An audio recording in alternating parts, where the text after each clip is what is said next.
Live edition coming to you on YouTube, on the CLNS media channels, and of course Twitter as well. Thanks for following along. And what better way to hop right back into this show midway through the first month of the calendar year than to talk about a team that I don't know, knock on wood, can't lose. 8 straight wins going into this afternoon's game. I know Evan's already just I've jinxed it. They play in a few hours. I do know better, but you guys both know that I don't give a crap about you stuff don't like care that because I'm an adult and I have grown up beyond the point of jinxes. Seth Landman, Evan Valenti, I am Adam Kaufman, the three of us. When we're not talking here doing this kind of thing, we're just talking over text. So we figured, what the hell, let's bring these conversations to air. Fellas, how are you? I'm killing it, per usual. Just killing it, killing life, enjoying myself, getting ready for Raptors, Celtics tipping off in 4 hours, 3.5 hours, something like that. So we're getting ready. Hours, yeah. You know me, man. Also just killing it, just like Evan. Yeah. Yeah, just we're all out here living our best lives. I feel like I came dressed for Dome Theory. Shout out Bobby Manning. What's that? Well, like 95% of my mood is based on how the Celtics are playing. So right now I'm doing great. Yeah. Yeah, no, you're flying high right now, as you should be. Like I said, 8 straight wins, top team in the NBA record-wise, and among them, obviously, performance-wise. I was pulling up the standings just before we came on, and as people may or may not sense about me based on how I tweet or what I talk about when we're doing these shows, but I don't honestly spend a lot of time thinking about wins and losses for other teams, Celtics obviously, but I'm not like a scoreboard watcher. I don't pay a whole lot of attention to the standings until we get down the stretch of the regular and you start to eye seeding and that type of thing for the playoffs. I pay much more attention obviously to how individuals play and that type of thing.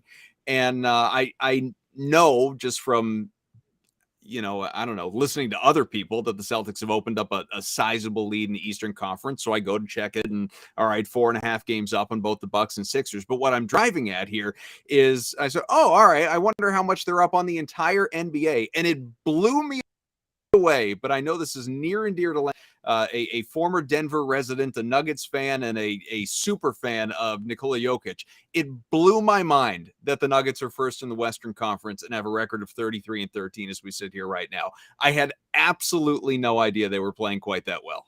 Quite a good team. They are like that offense. They are really rolling. I don't know what you're supposed to do against Jokic. I mean, and that's like one of the last losses the Celtics had also. Just, you can score points against that team, but I don't think there's any defense for what they do.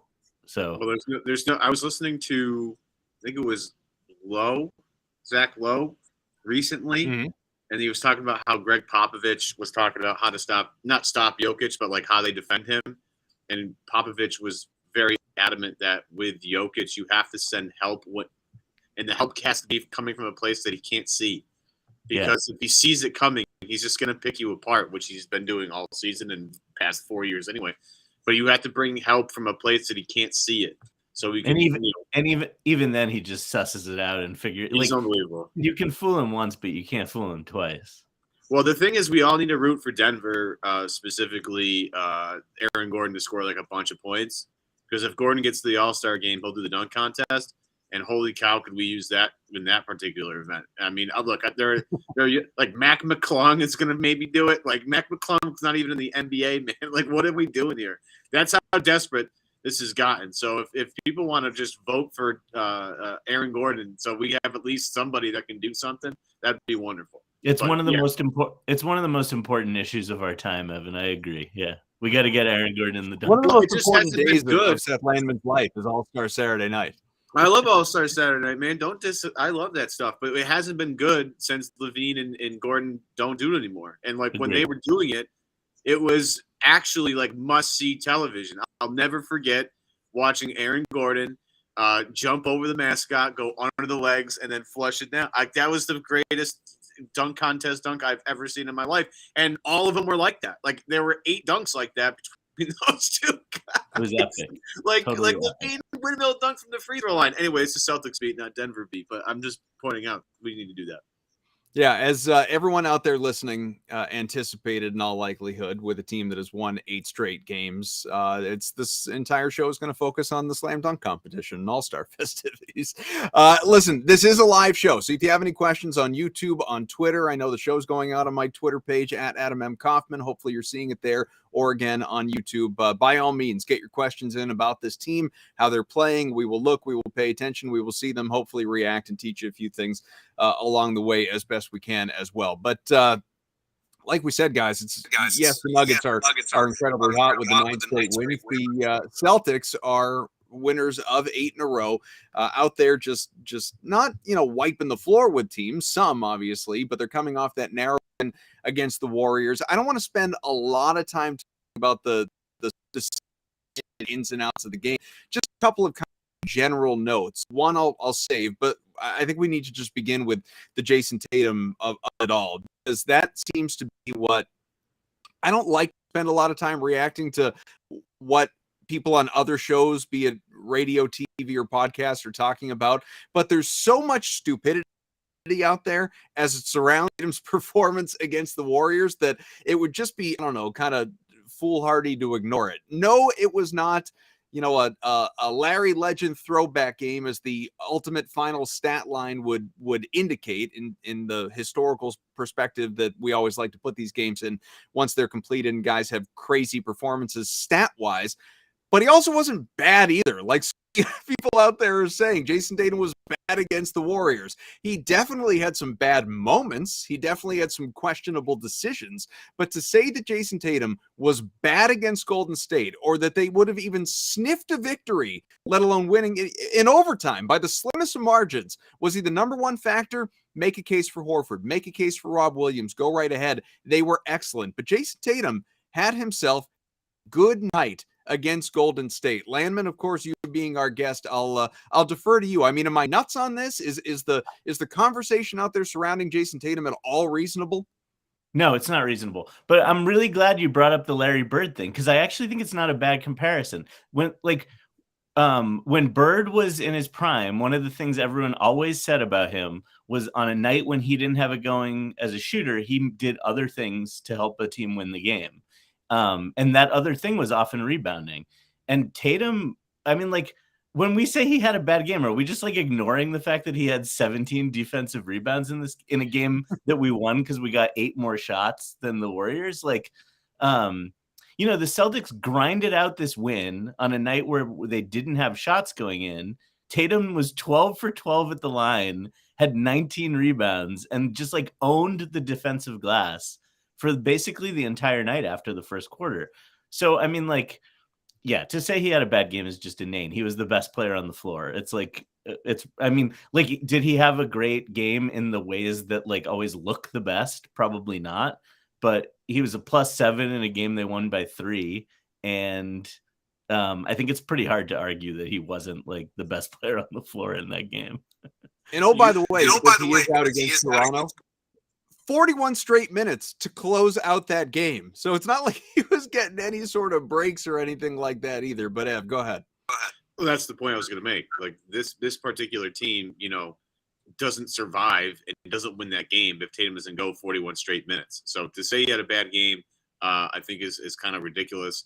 They don't win that game without Jayson Tatum at all whatsoever. So I think, to me, if I were someone trying to analyze what Jayson Tatum did, you just first off, yes, understand he did not shoot the ball well, and he had 7 turnovers. There we go.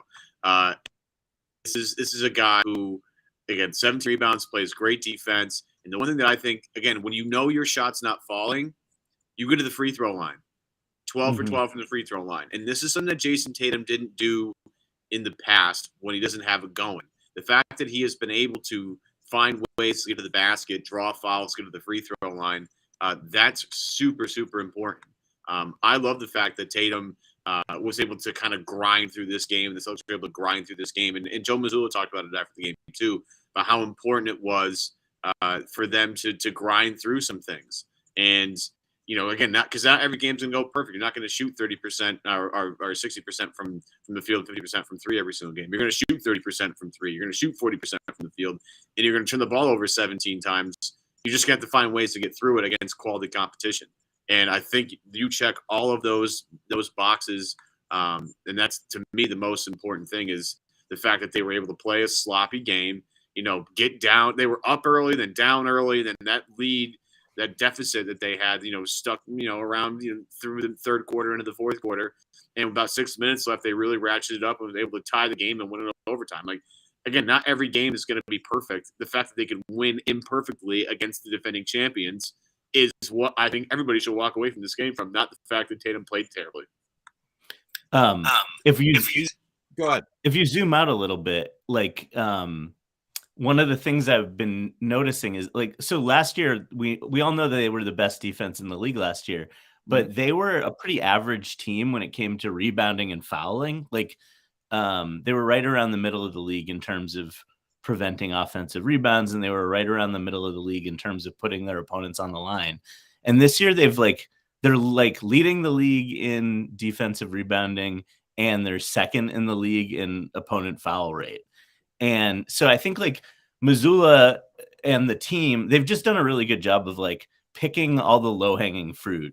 So, like, yeah, there's been games where the shots didn't go in and they struggled, but it's just really hard to beat this team when they're, like, if they're going to lead the league in defensive rebounding rate and they're not going to give you points at the line, like, sure, they could have a game like the other night where they're turning it over too much. What was it, 17 turnovers? I forget the exact number, but, like, they just don't give you a lot of, like, easy ways to beat them beyond that. And so, like, that's about, I feel like that game against the Warriors is about as sloppy as the Celtics can get. I do feel like there's something about the way the Warriors dig on Tatum and Brown, like when they drive to the basket, like those guys get kind of loose with the dribble.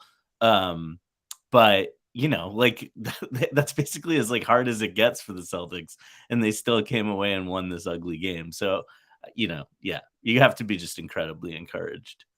So these 8 straight wins, 5 of which came on the road, by the way. I think that is worth mentioning because this team has been basically as dominant. No matter where it plays, put them on the moon, they're still going to find a way to beat their opponents, and in some cases beat the snot out of them. We've seen some blowouts over the course of this year, but I think what is the biggest talking point for me coming out of this most recent win over the Warriors should not be, I know we started with it, but should not be, all right, how was Jayson Tatum? Is where is he rank in the MVP conversation? How well did he play? And does he have this Golden State complex with the turnovers going back to the finals and yada, yada, yada? The big thing for me is team to team.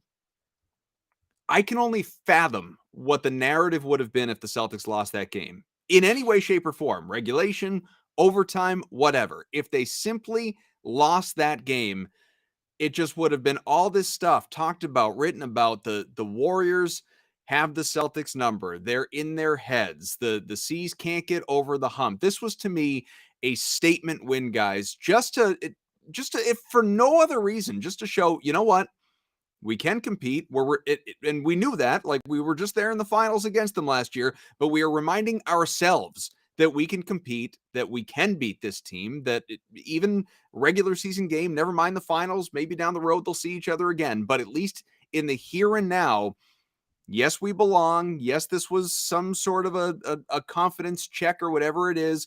Would have still been fine if they lost and they'd won 7 out of 8 in terms of the overall standings. But to win a game like this, and in the way, in part, that they did win it and coming back, up 10 and down and then overtime, and Tatum has some heroic moments, and Jaylen Brown, after a terrible shooting night, finds a way to hit that 3 to 4 overtime. Not everybody was at their best, but obviously some of the role players were, whether it was Horford, whether it was Rob Williams, like we mentioned before. I just think as a victory, just as a win, without fully dissecting it, Seth, I think it was just really important to this team's psyche. I always wonder about this stuff. Like, is it important to the team psyche, or is it important to, like, our psyche as fans? Like, we start to, like, lose. Like, we start to lose our mind if they lose 2 games to the Warriors after what the finals looked like. The players don't seem quite as hung up about it.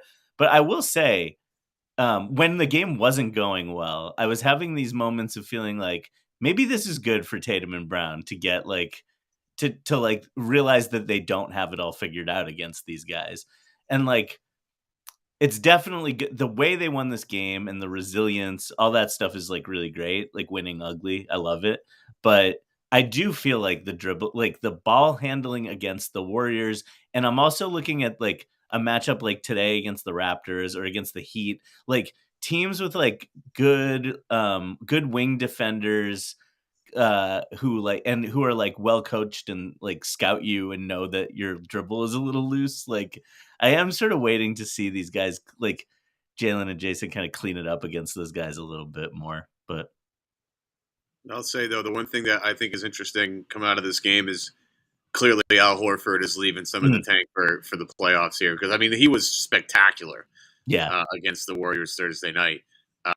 He hasn't always looked like that, and I think it's really important that Al does this. Like, it's great that Al understands exactly what this regular season is for. Like, dude, all you got to do is just get through this and make sure that your body is fully right by the time we get April, May, June. And every once in a while, just remind everybody you can dial it back. I mean, the defense he played on Curry, on the wing, on an island, with the game on the line, where we saw Kevin Love failed. Doing the same thing just a couple of years ago, trying to play that same dance. Al Horford stuck right with him the entire time. And, like, I don't know, 36-year-old Al Horford playing against one of the best guards in NBA history on an island to win the game is not exactly kind of what you want. But at the same time, like, Al held up. He was tremendous. And you know, the passing that he has, he had a couple of clutch threes towards the end of the game. He hit one to make it a 1-point game off a great Jayson Tatum pass. I think it was left-handed to the right wing. Horford drained that. And I think he had another one in overtime to make it a 4-point game. I mean, the guy is unbelievably durable considering he's 36 and plays, you know, a good amount of minutes. But he's become a better shooter than he's ever been. He's you know, again, managing his particular load on both ends until it really matters. I mean, again, the fountain of youth he found in Oklahoma City and has just been amazing since coming back to Boston. And again, that game that he played on both ends on Thursday night, I thought was spectacular. Can we talk about Rob and Al, like the combo? Sure. So like, because we can talk about whatever we want, man. It's our show. Okay, I have a question for you guys. How do you feel about Rob and Al playing together at this point? Like, are you still like into it the same way we all were into it last year? Do you have doubts about it? How are you feeling about it? Because I have questions.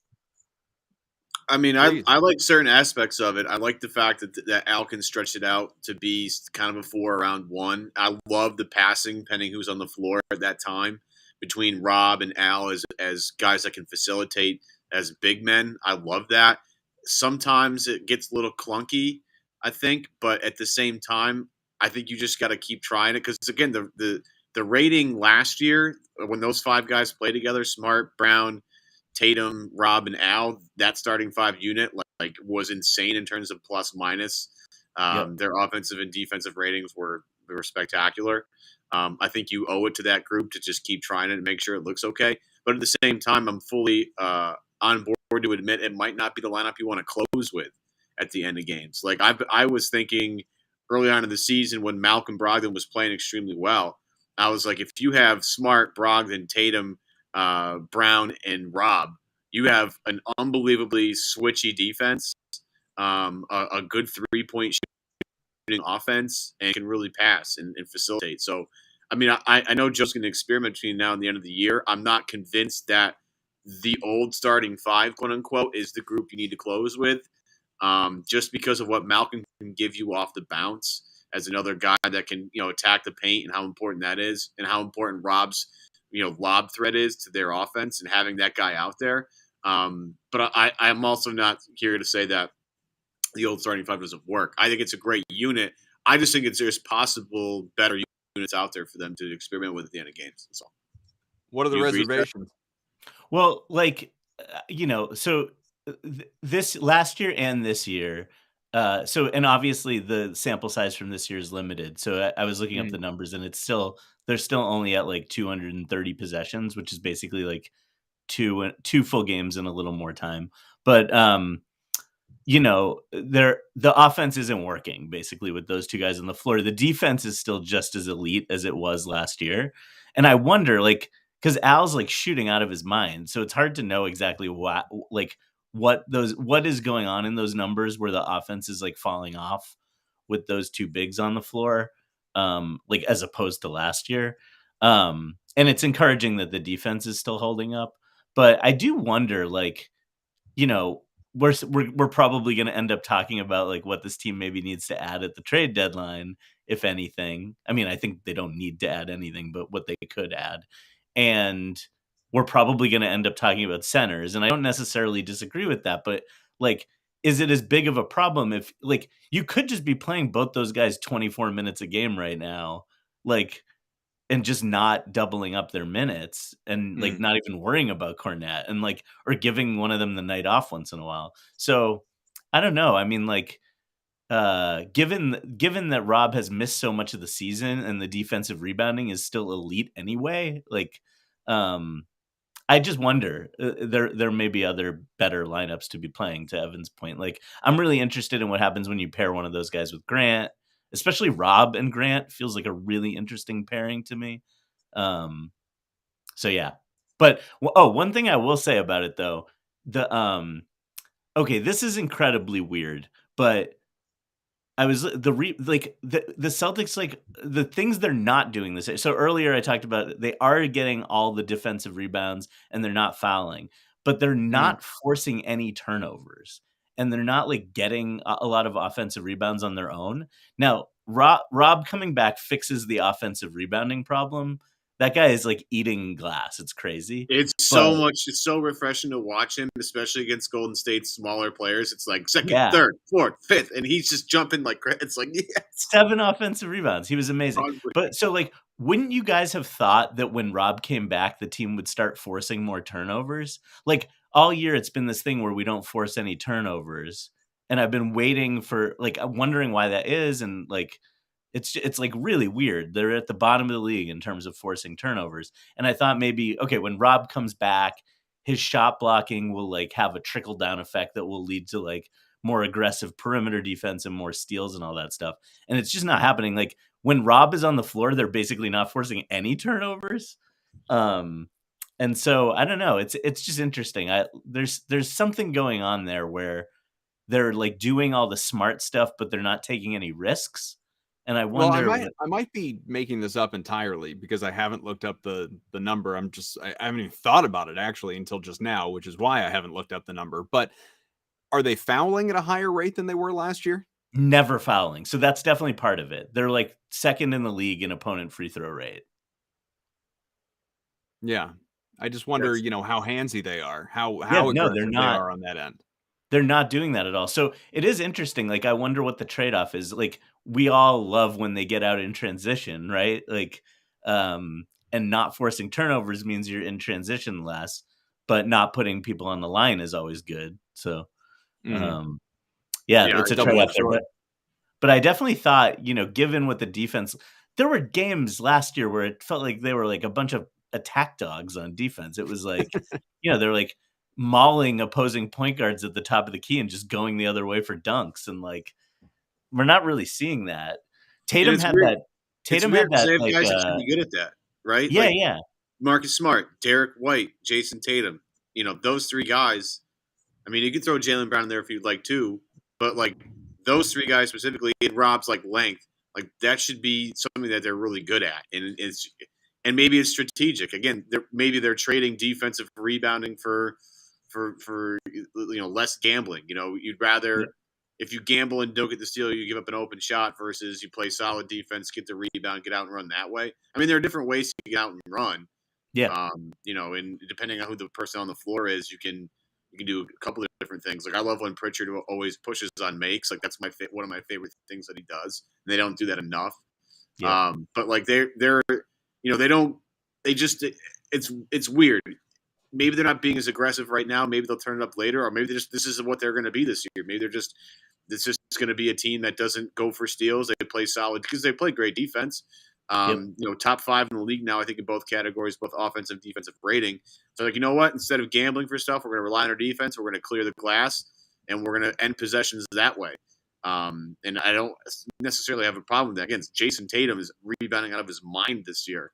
And they have the guys in the length to rebound well. Like, this is the first time I feel like in a while they've had a really good rebounding team. Like that, if you go back prior to when the Jays were, the focal point of the team, they never were a good rebounding team. I had to listen to years and years and years of people tell me that Al Horford is not a good rebounder. It's like, yes.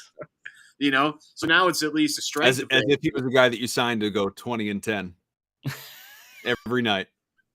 Every night, exactly. I got enough because he never did it in Atlanta the first 9 years of his career, but who he's going to be when he gets to Boston. Just you wait.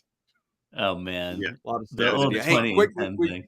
We do have lots to cover, and we can get to the center position and potential needs and all of that stuff. But I want to take a quick break, fellas, just to acknowledge, to appreciate, to shout out one of our new partners, sponsors, good friends of this show now. That is, of course, HelloFresh. And Evan, I think, started talking to you. I wasn't here last week, but I think Evan started talking to you a little bit about HelloFresh. He has been posting on his Instagram page. It's shown up on my page as well if you haven't checked it out.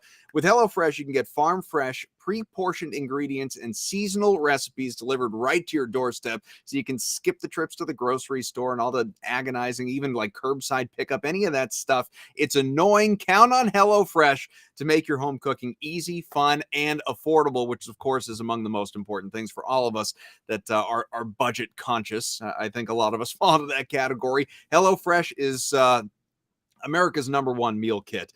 You got, of course, New Year's goals, some of you, for eating healthier or weight loss or nutrition or whatever it may be. HelloFresh is here to help you achieve them. Skip the grocery store, like I said. Take control of your time and your diet and your budget and all of it with delicious recipes delivered right to your door. If you're looking for an easy way to eat well and, more importantly, save money this year, cut back on all the expensive takeout and delivery that I eat on a regular basis and need to try and clean up for my own waistline and all of that. Get the delivery, get started with HelloFresh. You will absolutely love how fast, easy, and affordable it is to whip up a restaurant-quality meal right in your own kitchen. Again, if you don't believe me, Evan has been posting videos. They sent, just to take you behind the curtain for a moment, HelloFresh sent Evan and I each 3 meals. We have each made one to this point. I need to be a little bit more photogenic with mine. Evan was giving you a full, cooking prep and ultimate end product display, maybe even the empty plate as well after he finished off the dish. But it's easy. It's so simple. And I assure you, as someone who really cannot cook, the biggest reason why I should do this, Adam, do you cook? You have to. I do not cook. Did you cook a HelloFresh meal? I cooked a HelloFresh meal. You should have seen it. All right. I should do like Instagram Live the next time around. Although I don't know, I wouldn't want to like bore anybody, but it maybe post the videos and stages or something like that, or the progressive photos. But yeah, it's simple. It's simple, which is what I need in my life when it comes to cooking. It's beyond simplicity. It's the most important thing. I cook a lot. Okay, I love cooking. It's one of my favorite things to do. It's actually one of my like de-stressors in life. However, I will admit, maybe I don't cook the healthiest stuff all the time. Okay. Now, I know that everybody's guilty of this. As an example, like one serving of pasta does not help me out at all whatsoever. However, look how healthy this meal is. You know it's healthy right when you see it. And one of the biggest things I like about HelloFresh is all their meals are extremely nutritious for you. So not only are they good tasting, not only are they inexpensive, but they're actually good for you. And as someone who's a little weight conscious currently, that's a big thing for me. And if I know that everything on this plate is good for me, and I can have, and like, first off, all this is super filling, so it's going to be like 2 meals. But if I know personally it's going to affect me in a positive way, I'm going to go out of my way to make it. Again, it's a great process, 30 to 40 minutes per meal in terms of cook time. And then you're sitting down, hanging out, watching the Celtics. Can't get better than HelloFresh and Celtics at the same time. Trust me. And our way of combining the two here at CLNS is, of course, go to HelloFresh.com/BEAT21. That is BEAT 21. Use the code BEAT21 for 21 free meals plus free shipping. Again, 21 free meals. That's a crazy number. 21 free meals and free shipping. HelloFresh.com, America's #1 meal kit. Seth, you should be doing this. You are someone that, you know, I think the sound of free meals probably sounds wonderful to you. Boy, do you know me. So thank you, HelloFresh, for joining up here with Celtics Beat. We appreciate you being here with us and look forward to more fun weeks and, of course, meals to come as well. But, Seth, you alluded to this before. Let's talk a little bit about it. The NBA trade deadline is approaching. We're only a few weeks away. Of course, the Juancho Hernan-Gomez, not a name I've said in a while, TPE, the traded player exception, just expired yesterday or the day before. So that was another, I don't know, $6.9 million RIP. he's had. Yeah, RIP to yet another TPE, unfortunately. But there are remaining options there. There's still the Danilo Gallinari disabled player exception that they have at their disposal. And there's certainly an open roster spot, as we know now, with the Noah Vonleh deal. There have been rumblings, rumors, like there's the will the Celtics send out Peyton Prichard. That's about the biggest name that you see on the going out the door list right now. But in terms of potentially coming in, the Jakob Poeltls of the world, could there be another Spurs trade? We were texting about that, obviously. Other potential options. We know Brad and Pop like to deal. Those two organizations, they work well together over the last few years. What makes the most sense, though, for this group? Well, so it's a good question. It's hard to know. I mean, I think you have to think about the obvious position of need is center. I think the next most obvious position of need would be like a big wing who could maybe, like, if you could rely on a big wing to be in the rotation to maybe take some minutes from Tatum and Brown, like as we get close to the end of the season. So I think it would be hard to say this team, it would be sort of pointless to acquire a guard. Peyton Prichard is already out of the rotation, even though he's like a totally playable NBA guard. So yeah, that's interesting. And then they have like, maybe just to break it down a little, there's like a few levels of player you could get here. Like they can bring back someone up to $10.9 million if they package Gallinari and Peyton Prichard. That number then goes down to, what is it, 8.2? If they just moved Gallo, they could bring back 8.2 million. And then they have the 5.9 million Schroeder TPE. And then you brought up the Gallinari disabled player exception, which is interesting. Like, I didn't know this until pretty recently, but evidently they can use that as like cap space if in the buyout market. And so I think you probably want to save that for if there's a player in the buyout market who you're bidding with other teams like against. The Celtics now have the most money to offer a player like that, basically. So that's kind of like the landscape.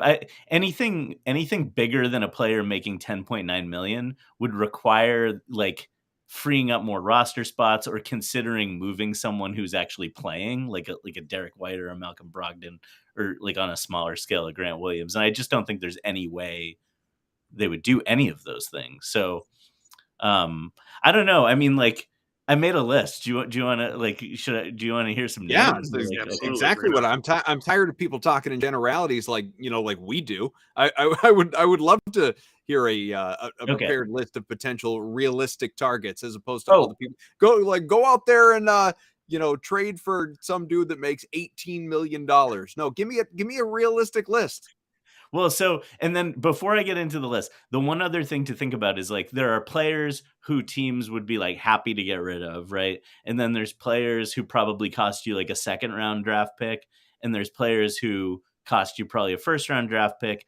I think there are some unknowns at this point. Like, does Peyton Prichard actually have like positive value on the trade market? How negative is Danilo Gallinari's trade value on the trade market? So like, those are all questions. So when you hear a name like Jakob Poeltl come up and you hear rumors that the Spurs are looking for 2 first-round picks, the Celtics already owe a first-round pick this year. And then you have to think of Gallinari as negative salary. So, like, does that mean like something in addition to 2 first-round picks? It just feels like the cost of that right now. Does that have to be a 3-team deal too? Because Gallinari can't go back to San Antonio. That's right. So, yeah, you got to find a third team. What are we doing here? That's right. You have to find a third team for Gallinari. Why not get DeMarcus Cousins?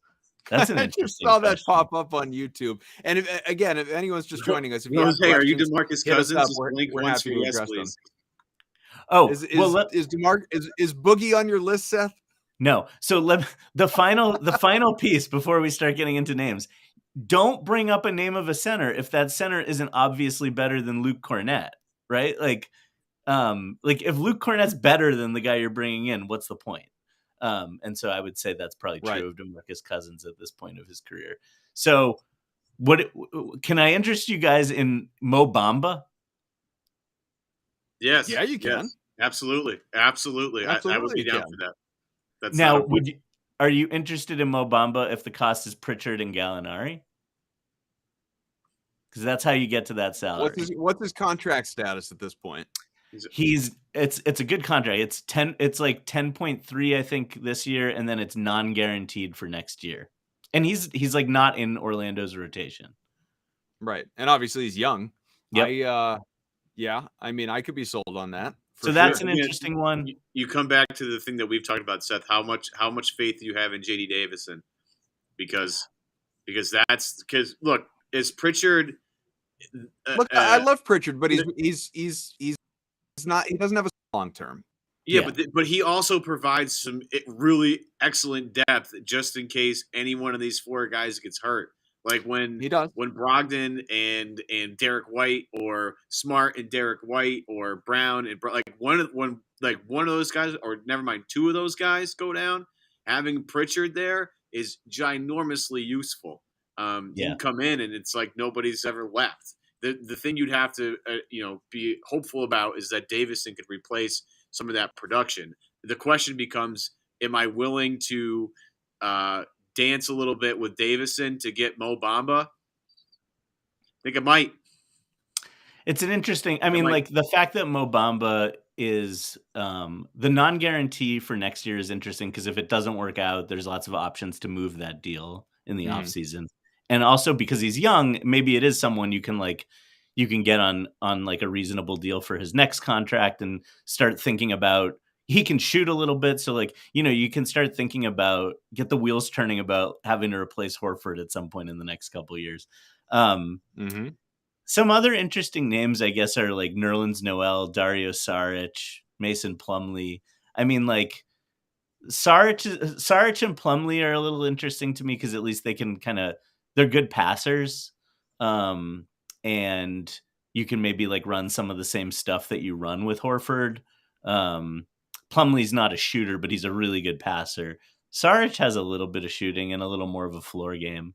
So those guys are kind of interesting. One guy, so Isaiah Hartenstein is not really playing for the Knicks right now. And they even with the Mitchell Robinson injury, like Jericho Sims is starting and Hartenstein's only playing less than 20 minutes off the bench, even with Robinson out. And he makes a small enough amount of money that you could get him for the Gallo contract without including Prichard. So are you willing to give up if the cost is a couple of future twos?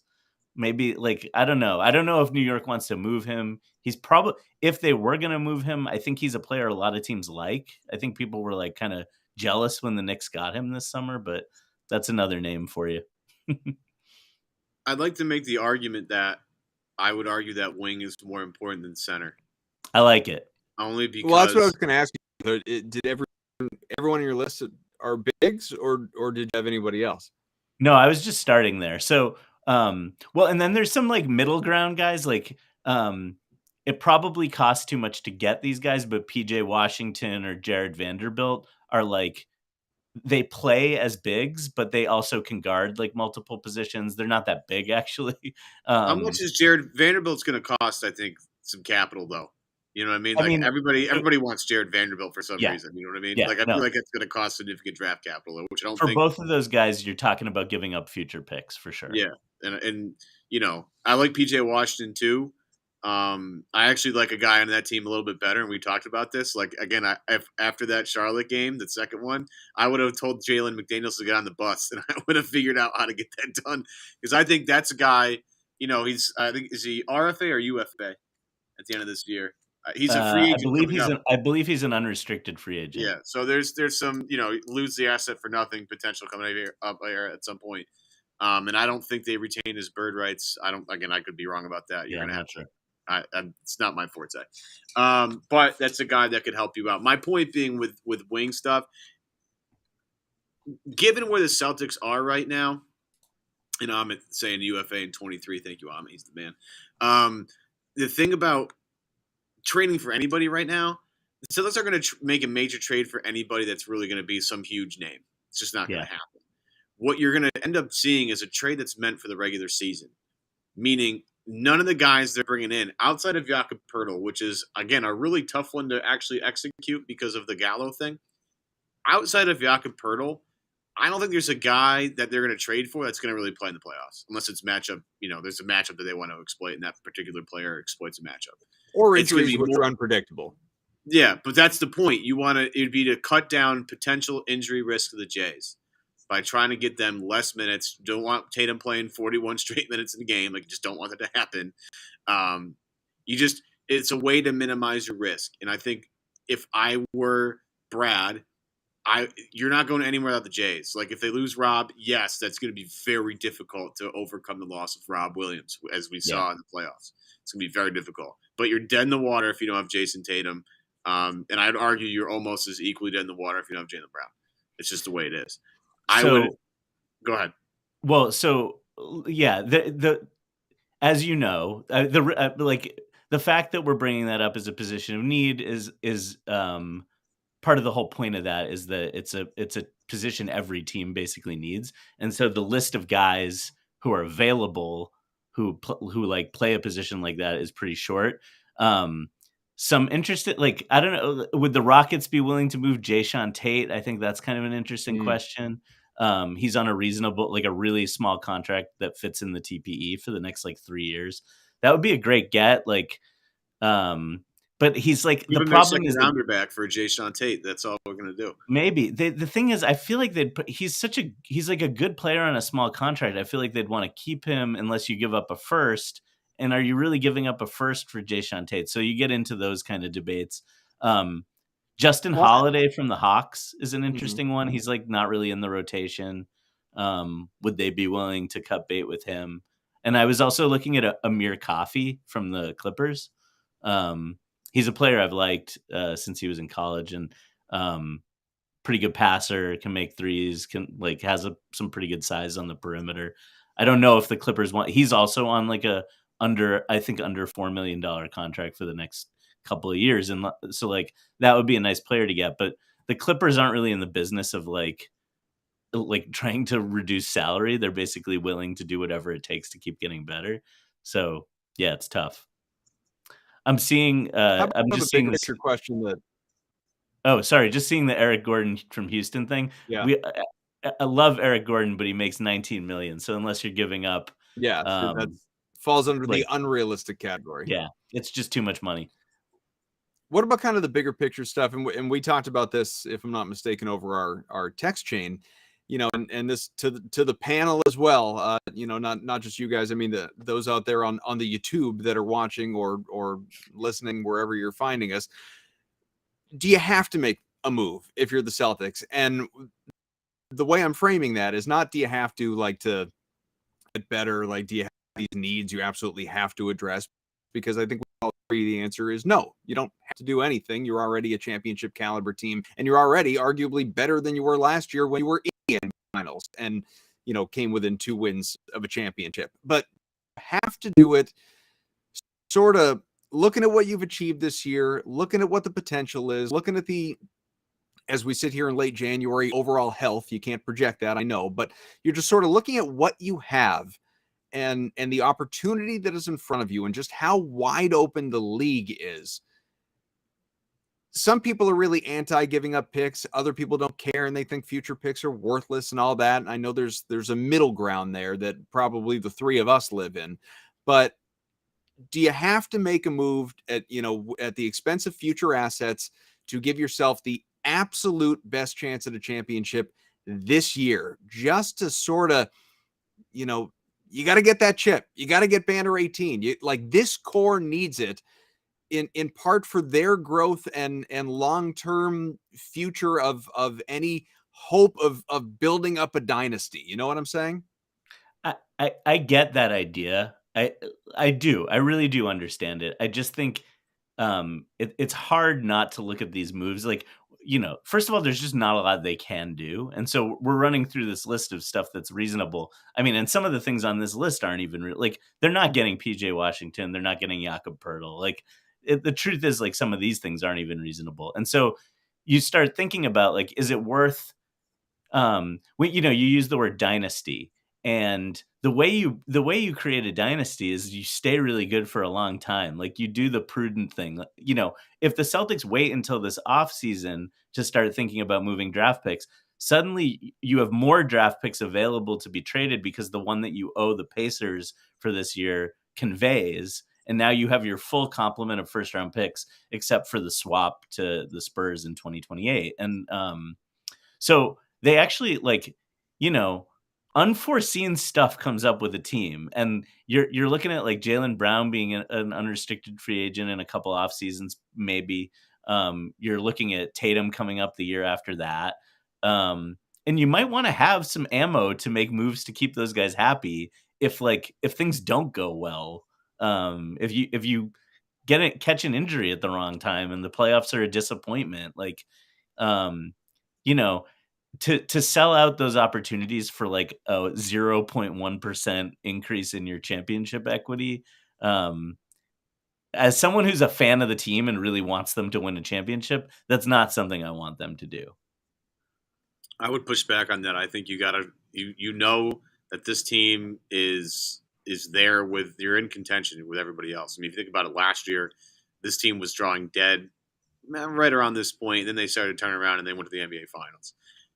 As we see with the Atlanta Hawks, nothing is given, nothing is certain with anything.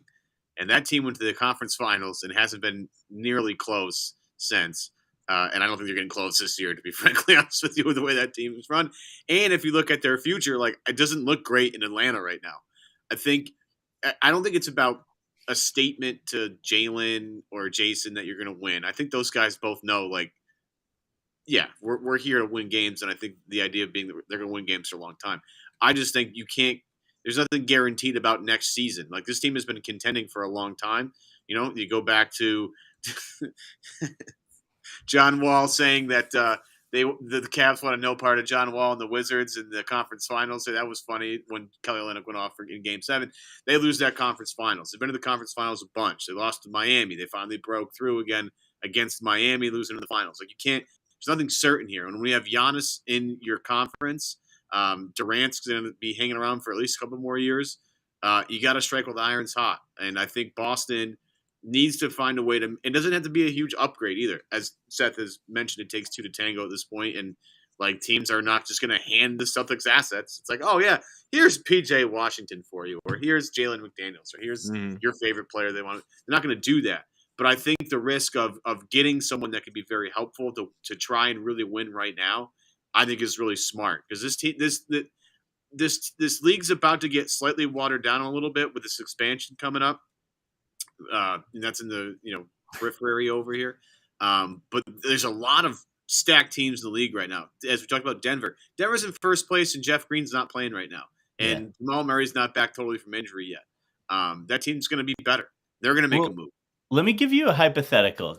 Sure. I think you're making a good point, but let's take a case here. So, would you rather the Celtics, because I agree they should make some upgrade. I think not using the $5.9 million TPE, even if it's to get a player that another team like doesn't want, like, even if it's to pick up someone who like really isn't good at all, like, I don't know. Like, with one guy I was thinking of is, like, would the Pacers give up on Goga Batadze, who's barely in their rotation? He fits into that TPE. Maybe you get him for like a second round pick. Like, that doesn't cost you any like major equity that you could use for something bigger down the road.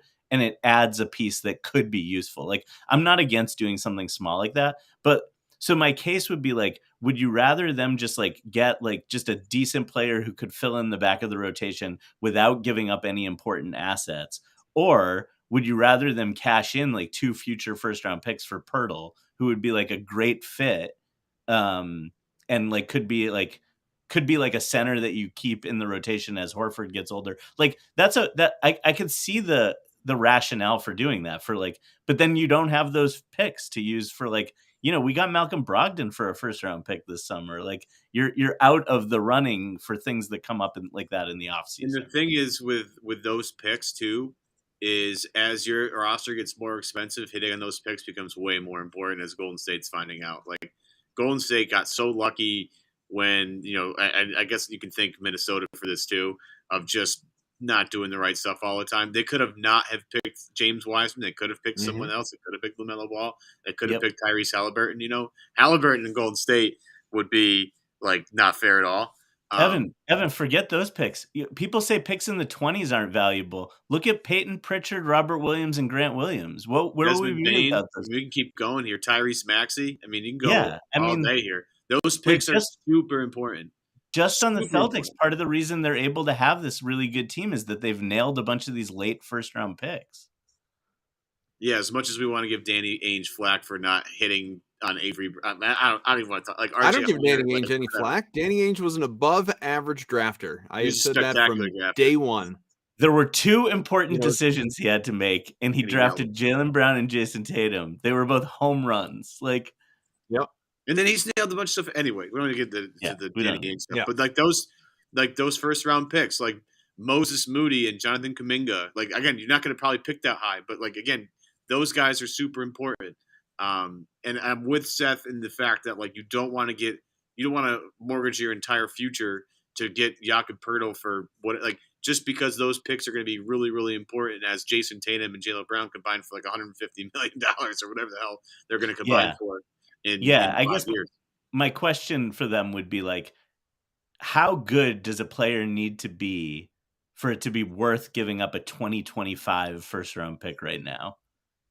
When you keep in mind that if you wait until this offseason to do something like that, you could do this thing they've been doing where they just trade like that year's first round pick. Like I get what they're doing with these moves, like for Derek White and Malcolm Brogdon. That makes sense to me. It doesn't, like, if a superstar becomes available who you want to package a bunch of picks to get, we still have like the vast majority of our picks. But yeah, I don't know. It's tough. I mean, to your Hawks point also, like, isn't part of the reason that team has a gloomy outlook that they went all in with their draft picks? Like, they picked DeJounte Murray, who's not a great fit next to Trae Young. I mean, DeJounte Murray's an awesome, awesome player. I love that guy. But like, they made their move, and that's it for them now. There's no other move to make. Kelly Oubre, I don't know. Does he make enough money? That's at least a wing guy. I don't know. I liked Kelly Oubre when he came out of college. I was a big fan. I think he makes a little too much, but we money. Can check. Yeah, a lot of these guys make a lot of money. Kyle, it's a good suggestion. Again, you and I are on the same page on that. But I don't know. I don't know if they're getting money on that. What that looks like. But somebody that. Yeah, you'd have to give up more than just Gallo and Prichard. Yeah. So that's tough. Tough to get to that point. But again, solid. Obviously, I hear all the back and forth between you two, and I don't know even that, like Seth was talking about, that Poeltl may command multiple first round picks anyway. If you could get Jakob Poeltl for one first round pick, I would do it. I could absolutely be sold on that. What if it's one first round pick and another first round pick to get off Gallo? No. So that's the thing. Like, but I'm not as desperate to get off Gallo as you are, or maybe some other people are. I just mean that's the only way to get Poeltl. Like Gallo has to be included to get him, and so right. But yeah, and if you have to get off him to give up a first rounder, a la the Kemba Al Horford situation or whatever, like that's I'm not looking to do that. Yeah, I think it's just hard. Like when you start seeing the actual price of this stuff, it's like, it's really hard. It's a hard sell. When's Mike Zarin going to come on this show and break all this down for us? That's what man, that would be so much fun. Love Mike Zarin. Okay, well we've gone, I don't know, 45 minutes, 50 minutes, almost an hour, whatever the heck it's been. Do either of you have anything to add? Because I want people to have a little time to relax before the tip in 2.5 hours. Seth, I saw you raising your hand. We're not in school. You can just interrupt me. I just gotta say one little thing, which is that I owe Malcolm Brogdon a little bit of an apology. I've been complaining about him on Twitter all year because I hated his decision making going to the basket, all those no chance layups that lead to fast breaks going the other way. Since I really started complaining about him deeply on January 5th, he's shooting over 60% at the rim, and I think he's making great decisions. I really think over this 8-game win streak, he's been a completely different player than he was for the prior month. And his shooting has been lights out all year, from deep. Well, I was going to say, what's his 3-point percentage in that stretch? Oh man, he's on fire. Yeah, no, he's on fire. Not even just at the rim. And he's just so important. We know how important he is for the team. No one has disagreed about that, but it's pretty extreme when you look at it. If you look at usage rates for the Celtics, it's Tatum and Brown have really high usage rates. And then Brogdon has a pretty high usage rate. And then no one else, Cleaning the Glass, a great stats website for people if they don't know it. They'll give you the percentile of a guy's stats in comparison to the rest of the league. The Celtics don't have a single other player over 31 the 31st percentile in usage. Did you see this guy that covers the Mavs did a piece about how much each team dribbles the ball, and it's broken down by player, and Boston has the most evenly distributed dribble distribution on their team, and Dallas is just Luka. It's unbelievable. But I will say this about Malcolm. I'd love to see him hit a right-handed layup. He goes to the left all the time. And I understand he's good at it, but I'd love to see him hit a right-handed layup. And he shoots layups on the right side of the court with his left hand, which is a problem also. Yeah. So I love that. He attacks left all the time. And I just feel like at some point you're going to the playoffs and some teams will be like, hey, let's just make Malcolm go right and see what happens. And, that's all I'm saying. Yeah. Well, anyway, I think once we reach the point in the comment section where people are asking each other what they think about stuff that we already talked about earlier in the show, which is not a slight on our listeners. It's a compliment. It's a thank you because it means you're interested in the talking points. It's probably time for us to sign off, though. So I want to thank, obviously, everybody who has been out there, who has been listening. These live versions of this show are always fun. Apologies, I guess, if you're listening to the podcasted version, if it comes after the Raptors game. Hopefully that's a win absent Jayson Tatum. And more importantly, God forbid anybody gets hurt. So hopefully they make it through healthy. That is all we care about for just really for the sustainability of this podcast, Evan. Hey, let me put it. I want Sam Hauser to get hot. That's the main thing I'm looking for. We need Sam Hauser to get hot. That would solve actually a lot of problems. Yeah. Sam Hauser finding a shot again would solve a lot. Godspeed, Sam. Solve a lot of problems for a team that's first in the NBA and won 8 in a row. Yeah. Let's clear up all these issues. 13th guy on the bench is not cutting it right now. It's a tough world. Heaven forbid. All right. We have got just the upcoming schedule to let you know, by the way. 3-game trip at Toronto. Of course, that's in a couple hours.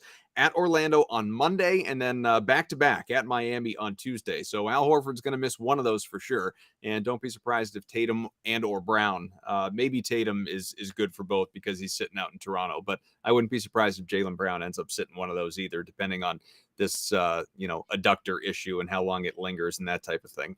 And we're sitting basically a week away from, actually, today's 21st, right? We're exactly a week away from my birthday. And the Celtics are playing the Lakers at the Garden. So maybe I should go. That could be beautiful. Fun. LeBron might break the record that game. Oh, is that true? Don't bring me down. Grandy pointed this out, I think, preseason. He goes, don't think that LeBron doesn't know that he could break the record in the Garden. Yeah. Huh. So just pointing that out. You might see history, Adam. All right. Longest, most elongated goodbye ever. Thanks for listening. Rate, review, subscribe. Thanks to Seth, to Evan. I'm Adam. Amit, our producer and technical director, and all things behind the scenes, even a commenter in the comment section. We'll see you next time. Enjoy the game tonight.